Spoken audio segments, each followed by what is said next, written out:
5 अगस्त की तारीख बांग्लादेश कभी नहीं भूल सकता है। न वहां के लोग, न ही वहां का इतिहास। बांग्लादेश में बगावत, अवामी लीग की सत्ता का तख्ता पलट, प्रधानमंत्री शेख हसीना का इस्तीफा देकर देश छोड़ना, प्रदर्शनकारियों की हिंसा और जी हां, अल्पसंख्यक हिंदुओं के खिलाफ अत्याचार, आगजनी और हिंसा। बांग्लादेश की धरती पर इन घटनाओं का चक्र अभी भी ताजा है। बड़ी बात यह है कि बांग्लादेश में मचे उथल-पुथल से उसके साथ सबसे लंबी सरहद साझा करने वाला भारत भी अछूता नहीं है। बांग्लादेश में हिंदुओं पर अत्याचार के खिलाफ भारत के कई शहरों में लोगों ने सड़कों पर उतरकर प्रदर्शन किया। वाराणसी, लखनऊ, अयोध्या, कानपुर और विकासनगर में आक्रोश और गुस्से का शोर जमकर सुनाई दिया। लोगों ने मार्च निकाला और केंद्र सरकार से हस्तक्षेप करने की मांग की। कहा कि मोदी सरकार बांग्लादेश की नई सत्ता से बात करे। बांग्लादेश में तख्ता पलट के बाद से भारत में पनाह ले रही शेख हसीना का पहली बार बयान सामने आया है। शेख हसीना ने एक बड़ा आरोप लगाते हुए कहा है कि उन्हें सत्ता से हटाने के लिए बड़ी साजिश रची गई थी। हसीना ने यह आरोप अमेरिका पर लगाया है और कहा है कि सेंट मार्टिन द्वीप नहीं देने की वजह से ही अमेरिका ने उन्हें सत्ता से हटाने की योजना बनाई थी। पूर्व पीएम शेख हसीना ने लिखा कि मैंने इस्तीफा दे दिया जिससे मुझे लाशों का जुलूस न देखना पड़े। वे छात्रों की लाशों पर सत्ता में आना चाहते थे, लेकिन मैंने ऐसा नहीं होने दिया। मैं सत्ता में बनी रह सकती थी अगर मैंने सेंट मार्टिन द्वीप की संप्रभुता को त्याग दिया होता। मैं अपने देश के लोगों से विनती करती हूँ कि कृपया कट्टरपंथियों के बहकावे में न आए। इस बीच बांग्लादेश में बवाल को लेकर भारत में भी सियासी भूचाल मचा हुआ है।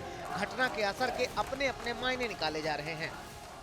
दुर्भाग्य ये है सर कि नेता प्रतिपक्ष और कांग्रेस पार्टी के अध्यक्ष ने ट्वीट जब किया या उनको बधाई जब दी तो हिंदुओं की वहां पर सुरक्षा की कोई बातचीत नहीं की, ना ही उसका उल्लेख किया।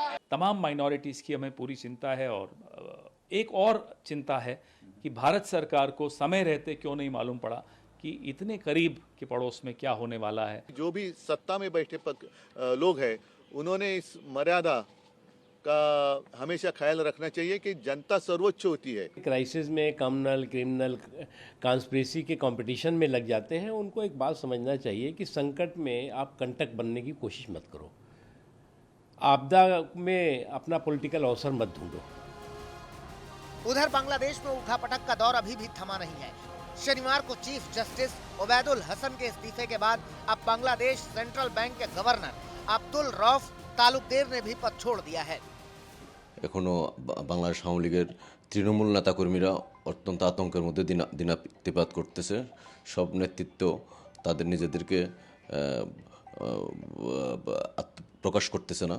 সবাই নিজের সেফটির জন্য নিজেরা হাইড করে রাখছে। 5 अगस्त और उसके बाद की हिंसा में कई हिंदुओं पर अत्याचार हुआ। अब हजारों लाखों की संख्या में हिंदू सड़कों पर उतरकर सुरक्षा की मांग कर रहे हैं। आज तक संवाददाता आशुतोष मिश्रा ने खुद ढाका की सड़कों पर हालात का जायजा लिया। मैं इस समय हूँ बांग्लादेश की संसद के ठीक बाहर ढाका में।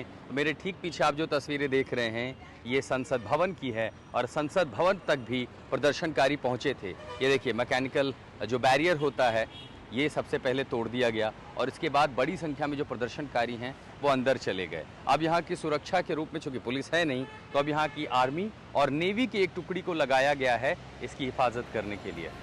जब बांग्लादेश में हिंदुओं का उत्पीड़न हुआ तो भारत के अलावा दुनिया के दूसरे देशों में भी सड़कों पर हिंदू समुदाय का आक्रोश दिखा। अमेरिका में वाशिंगटन डीसी और कनाडा के टोरंटो में विरोध प्रदर्शन हुआ। बांग्लादेश में मोहम्मद यूनुस के नेतृत्व में अंतरिम सरकार ने पदभार संभाल लिया है। उम्मीद है कि हालात बद से बदतर नहीं होंगे, लेकिन शेख हसीना ने पूरे मामले में अमेरिका का नाम लेकर हालात को और पेचीदा बना दिया है। ढाका से आशुतोष मिश्रा के साथ आज तक ब्यूरो।